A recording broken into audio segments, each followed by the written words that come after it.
Les nominations des Grammy Awards, c'est dans quelques jours et le Billboard avait sorti des prédictions concernant les nominés des Grammy Awards dans différentes catégories. Du coup, je vais sortir une série de vidéos, histoire que ça soit pas trop long évidemment, sur tout simplement les potentiels nominés qu'il va pouvoir y avoir dans les différentes catégories. Ce sont des prédictions. Ça va peut-être arriver comme ça n'arrivera pas. Mais honnêtement, il y a de fortes chances que pour la plupart, ça arrive. Alors je parle bien des nominations et non des gagnants des Grammy Awards. Il y a une grosse différence. Mais si tu ne sais pas vraiment la différence, j'ai sorti une vidéo sur comment les Grammy Awards fonctionnent. Si tu ne l'as pas encore vue, n'hésite pas, je te mettrai le lien en description. Et puis elle va apparaître par là, si tu regardes sur ordinateur. Regardons les prédictions pour la chanson de l'année des Grammy Awards 2025. Il faut savoir déjà que l'année dernière, 5 des 8 nominés pour le prix du disque de l'année étaient également nominés pour celui de la chanson de l'année, puisque évidemment, tu peux avoir un artiste qui est nominé dans plusieurs catégories. L'année précédente, c'était 6 des 10 nominés pour le prix du disque de l'année qui avaient également été nominés pour celui de la chanson de l'année. Cette année, c'est 7 des 8 nominés pour le prix du disque de l'année qui pourraient doubler leur palmarès. Taylor Swift a accumulé 7 nominations dans cette catégorie, plus que tout autre auteur-compositeur, mais elle n'a pas encore gagné. Est-ce que finalement ça va être cette année où elle va gagner ? Rien n'est moins sûr puisqu'il y a quand même de la concurrence. Pour rappel, être nominé c'est déjà, tu vois, comme ça, c'est vraiment top. Et gagner le Grammy Award, c'est voilà, le summum, c'est la couronne, c'est tout ce que tu veux. Mais déjà si t'es nominé, c'est vraiment top, tu vois. La chanson de l'année, elle récompense les auteurs-compositeurs. Donc si tu as vu ma vidéo sur le fonctionnement des Grammy Awards, tu comprendras que, si tu n'es pas auteur-compositeur, tu ne pouvais pas participer au vote de cette catégorie. Allez, on commence maintenant avec les potentiels nominés de cette catégorie pour les Grammy Awards 2025. On commence avec le titre Beautiful Things. Donc là, encore une fois, c'est que les titres puisque c'est chanson de l'année et c'est que des auteurs-compositeurs, je le répète. Du coup, il y en a souvent plusieurs et pour ce titre, il y a Benson Boone, Jack LaFrance et Evan Blair. On est sur une chanson philosophique et en général, ça plaît plutôt au jury puisque ça va plaire au public aussi. Donc, il y a des chances que ça puisse être nominé. Alors, le fameux titre que moi j'ai adoré, Espresso de Sabrina Carpenter. Pour moi, lui, il a toutes les chances d'être nominé. Peut-être pas gagné, mais d'être nominé, c'est sûr. Alors, Sabrina Carpenter n'est pas seule, puisqu'il y a également Amy Allen, Julian Bunetta et Steph Jones. Alors, petite parenthèse, je vais prochainement sortir une vidéo qui va parler de Steph Jones et de la difficulté des auteurs-compositeurs à vivre de leur métier. Mais ça va arriver très prochainement. Du coup, pour revenir sur ce titre de Espresso, c'est clairement une chanson qui est simple. Moi, juste le fait d'en parler, je l'ai dans la tête. Mais c'est simple, c'est léger, tu passes un bon moment, ça rappelait bien l'été. Enfin, pour moi, elle coche vraiment toutes les cases. Le clip était sympa aussi. Il y a cette fameuse phrase « I'm working late cause I'm a singer » qui a été reprise par énormément de gens, peut-être toi-même, et notamment par Adele à sa résidence à Las Vegas. On stage at like 11:30, I was like desperate for a pee. But I'm always like, back to the hotel, or in the hotel, whatever. By sort of like 11:10 at the latest, and then I have to warm my voice down, and then I have a steam shower and things like that. And as I got into bed last night, because that's a very late night for me, I'm normally in bed by 9 p.m. I found myself singing, "I'm working late because I'm a singer." That's Sabrina Carpenter song. I can't relate to desperation. Donc ce titre, tu sais qui perdurera, ne serait-ce qu'avec cette phrase. Moi personnellement, celui-là de titre, j'ai pas vraiment de doute pour qu'il soit au moins dans les nominations. Maintenant, auteur-compositeur pour le titre de Fortnite, où il y a Taylor Swift, Post Malone et Jake Antonoff. Alors là déjà, on parle de 3 poids lourds.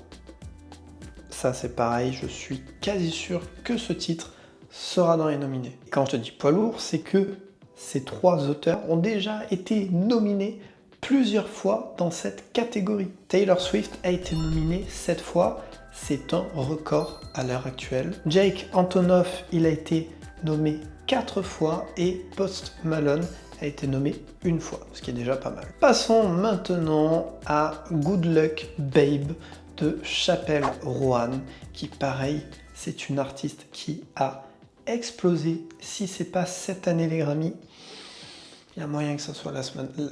Il y a moyen que ça soit l'année d'après. Et elle n'est pas seule, puisqu'il y a Justin Tranter et Daniel Negro. Et Tranter et Negro ont déjà été nominés 1 fois dans cette catégorie. Donc, bon, est-ce que ça va être cette fois-ci? Rien n'est moins sûr. Alors là, un autre poids lourd, et là, clairement, je pense qu'il sera nominé aussi. Le titre Lunch de Billie Eilish et son frère Phineas. Là, il n'y a quasi pas de doute, encore une fois, pour les nominations. Il faut savoir qu'ils ont déjà été nominés 4 fois dans cette catégorie et que sur les 4 nominations, ils ont gagné 2 fois le Grammy Awards. Et s'ils gagnent celui-là, ils deviendront les premiers à avoir gagné 3 fois dans cette catégorie. Et en vrai, il y a moyen quand même. Il y a moyen. Allez, maintenant on passe au titre Not Like Us de Kendrick Lamar. Est-ce que j'ai besoin de dire plus?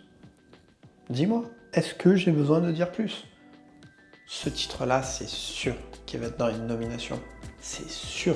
Si c'est pas le cas, c'est qu'il y a un problème. Ça sera la 4e nomination pour Kendrick Lamar, comme pour le disque de l'année, d'ailleurs aussi.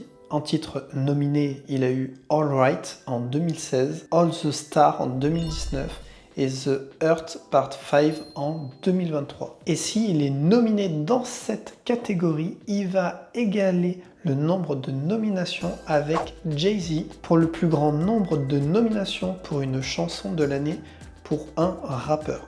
Il y a des petits records là qui risquent de se faire sur cette année des Grammy Awards 2025. Passons maintenant au titre. Et là, c'est un ou une poids lourd, clairement, pour le titre Texas Hold'em de Beyoncé. Voilà. Là, c'est pareil, si elle n'est pas nominée, c'est qu'il y a un problème, je sais, je le dis pour certains, mais clairement, c'est sûr. Donc il y a Beyoncé, mais pas seulement, puisqu'il y a Brian Bates, Nathan Ferraro, Raphaël Saadiq, Elizabeth Lowell, Boland, Megan Bulow. Voilà, ils sont plusieurs. Et ça permet, tu vois, pendant les Grammy notamment, de voir qu'il n'y a pas qu'une personne souvent derrière un titre, qui sont plusieurs. Là, on parle des auteurs-compositeurs, c'est-à-dire qu'ils ont été plusieurs peut-être à écrire ce texte et plusieurs peut-être à composer la musique. C'est vraiment important parce que voilà, le titre, on se dit que c'est Beyoncé, oui, mais pas seulement. Et tu verras quand je sortirai la vidéo avec Steph Jones pour parler des difficultés des auteurs-compositeurs, tu verras comme c'est compliqué en vrai de tout simplement d'en vivre et d'avoir ce rapport avec l'artiste qui lui est vraiment mis sur le devant de la scène et que les Grammy Awards peuvent vraiment changer la vie de personnes. Ça sera du coup la 6e nomination pour Beyoncé. Elle sera donc à égalité avec Paul McCartney, qui est pas dans le même style, hein, mais voilà. Et avant Beyoncé, il y a Taylor Swift qui a 7 nominations dans cette catégorie. Peut-être qu'elle en aura une de plus cette année, ou peut-être que c'est Beyoncé qui la rattrapera. Ça, c'est intéressant à voir ce que ça donnera. Saadiq, lui, a été nominé 5 fois pour la meilleure chanson R&B et ça sera sa première nomination pour la chanson de l'année. Et encore une fois, j'en ai parlé durant toute cette année 2024, mais la country, c'est le style du moment qui explose. Il n'y a pas un artiste, une superstar comme on les appelle, qui n'a pas sorti un titre country. Et tu vas voir que en 2025, ça va encore plus exploser. Je l'ai dit et je te le redis. D'ailleurs, Texas Hold'em, c'est un titre country. Taylor Swift a sorti des titres country. Post Malone aussi. ils ont tous sorti. Je crois que même David Guetta a sorti un titre avec des sonorités country. Tous, que tu sois dans la dance, dans la pop, etc. Tous. Et c'est ça qui est intéressant de voir, tu vois. C'est comment les styles évoluent, deviennent en vogue, etc., etc. On passe du coup maintenant au titre We Can Be Friends, Wait Your Love de Ariana Grande, Max Martin et Ilia. Alors là, c'est pareil. Je suis pas sûr qu'il y ait une nomination par contre pour eux. Par contre, là, tu as des poids lourds, notamment Max Martin. J'en ai déjà parlé et il faut vraiment d'ailleurs que je fasse une vidéo sur lui.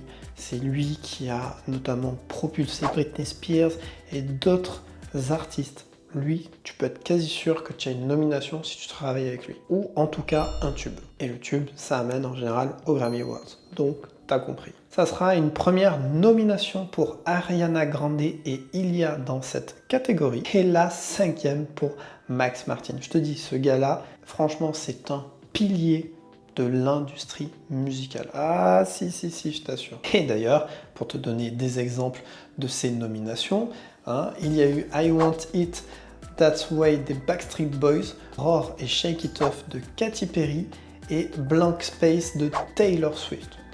Voilà. Il a touché un petit peu de partout et là on voit un petit peu les différentes générations finalement. Et à savoir que donc Max Martin est de Suède, c'est un Suédois, et U2 est irlandais comme groupe, tu vas me dire, mais pourquoi je te parle de ces deux-là? C'est tout simple, ce sont les deux seuls auteurs-compositeurs issus d'un autre pays que les États-Unis à avoir reçu au moins 4 nominations. Et oui, puisque sinon, c'est clairement que des ricains pratiquement, tu vois. Et il y a aussi les pays latinos. Mais sinon, c'est les États-Unis, clairement, tu vois. Voilà les prédictions du Billboard. Évidemment, il peut y en avoir d'autres. D'ailleurs, n'hésite pas dans les commentaires à me dire qui c'est que tu pourrais voir peut-être dans ce classement. On sera rapidement fixé. N'hésite pas à me dire aussi ce que tu penses de cette vidéo. Et il va y avoir au moins 3 ou 4 autres vidéos sur les autres catégories, artistes de l'année, albums de l'année. Donc n'hésite pas à activer la cloche, à t'abonner et à me suivre sur les réseaux. Comme ça, tu ne louperas rien. C'est important. Et puis moi, ça me fait plaisir de voir que les choses évoluent. En tout cas, on est de plus en plus nombreux, donc merci. Et puis on verra bientôt les nominés. Mais là, je te prépare toute une série de vidéos qui vont sortir. Donc c'est plutôt cool. Voilà. Moi, je te dis à la prochaine pour une nouvelle vidéo. En attendant, vive notre passion pour la musique. Et tu le sais, sois créatif.